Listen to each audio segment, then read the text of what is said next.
Yo, Boss Arik, mamili ka dito ng gamit. Gagawin ko yung topic. Bote. Yung? Bote, yung bote. Yung bote. Kasi kanina, Sige nga. nilalait mo yung flow ko. Backshit ka.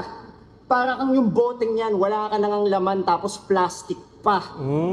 Tangina. Tangina, lakas nun. Ang basic na risk-taking nun, Kuys. Ang galing nun, boy. Wala ka ng laman, tapos plastic pa. Doon ako na, sa mga simile na hindi lang isang quality yung kinukumpara. Kasi di ba, parang bote na to, plastic pa, isa lang, di ba? Madali Pero yung wala ka ng laman, tapos plastic pa, tapos freestyle.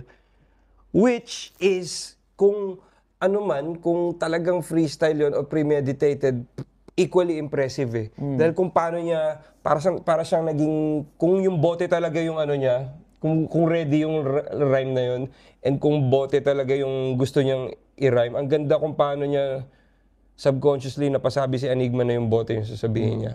Pero mahirap yun i-predict. Kumbaga, gaano karami iahanda mo if ever. Kasi hawak niya yung may hawak siyang bote. Hindi ko alam kung conscious ba yun na ginagano niya kay Enigma. Ibang skill na naman yun if Diba? ever. Kaya sabi ko, equally impressive. Prepared man yan o hindi.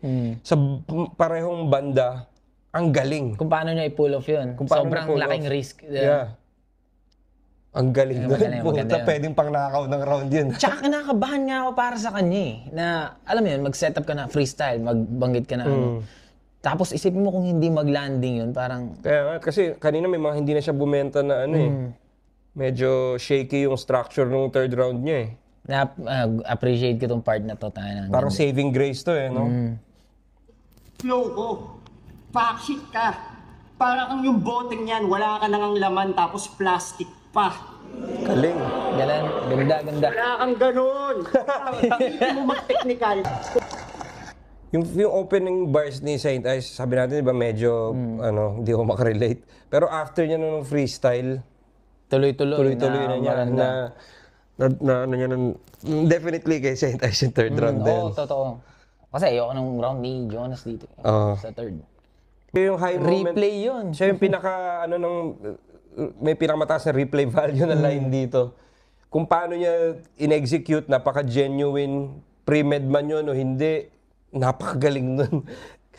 Equally amazing. Kung pre-med siya, amazing. Kung paano niya napasabi si Enigma na bote yung Amazing. Psychological game naman yan kung ano man yung naging technique niya nun.